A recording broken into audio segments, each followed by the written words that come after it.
Ce lundi, fin d'après-midi, je pense à toi. Cher Alfred, mon train s'apprête à partir en direction de Pornichet. Enfin, plus précisément de Saint-Nazaire, là où sont construits les gros paquebots et les avions Airbus. Et je prends enfin le temps de me poser après cette journée très bizarre. Hier, je suis allée voir une exposition avec Olivier à Pantin, de l'art contemporain.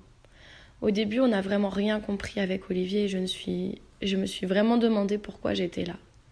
Heureusement, un médiateur de l'exposition est par la suite venu nous voir pour nous expliquer certaines œuvres. Finalement, avec des explications, c'était vraiment intéressant et émouvant. J'ai particulièrement aimé une œuvre sur le climat. Il s'agissait d'un grand bandeau de tissu blanc sur lequel étaient peints en bleu des signes ressemblant à l'alphabet chinois. Après plusieurs explications, nous avons compris que ces signes n'étaient pas les lettres d'un alphabet, mais les gestes effectués par le présentateur météo. C'est très intéressant à voir. Ensuite, nous sommes allés au bar Gallia à Pantin, celui dans lequel je voulais t'emmener un samedi soir il y a quelques semaines. Lieu vraiment agréable, mais en arrivant, je trouvais les gens vraiment très étranges. Comme s'ils étaient tous en after, depuis la veille, et complètement défoncés. Il s'est avéré, après que 2 personnes vraiment très bobos se tapent dessus, j'avais jamais vu des bobos s'embrouiller, que c'était bien le cas.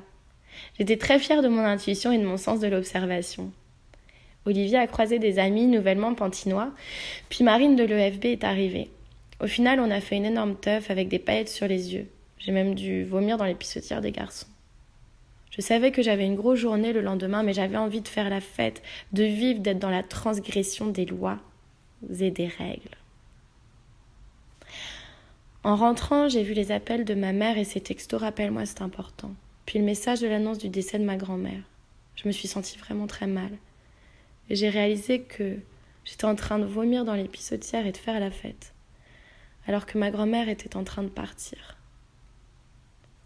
J'ai énormément culpabilisé, d'autant qu'initialement j'avais posté sur Instagram tout un tas de vidéos de ma fête destinée principalement à toi, ne me demande pas pourquoi.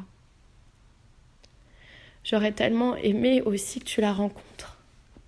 Plus rien ne sera pareil désormais là-bas. C'était vraiment un pilier de la famille.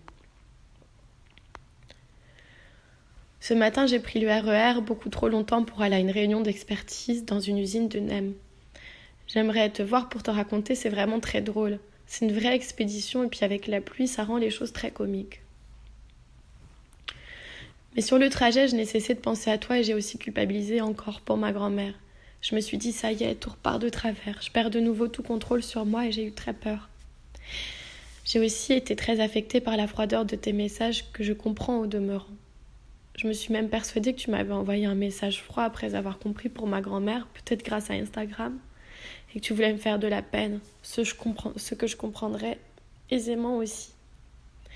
J'ai eu beaucoup de peine pour toi aussi à cause de la fermeture des bars et j'ai tant envie d'être à tes côtés pour te soutenir et te réconforter.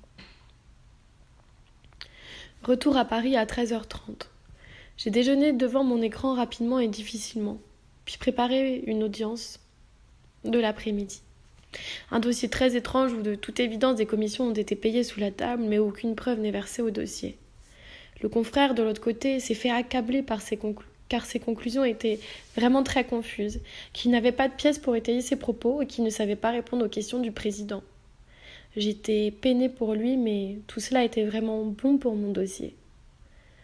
En sortant, nous avons un peu discuté de l'audience qui était pour lui proche du cauchemar. Et je me suis revue, moi, dans certaines audiences.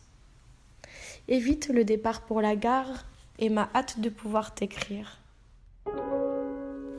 De la culpabilité, de l'insouciance. Je t'aime et tu me manques.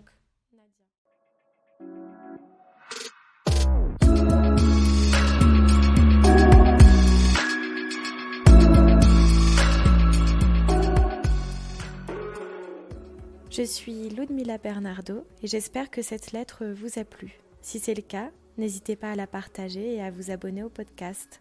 À la semaine prochaine.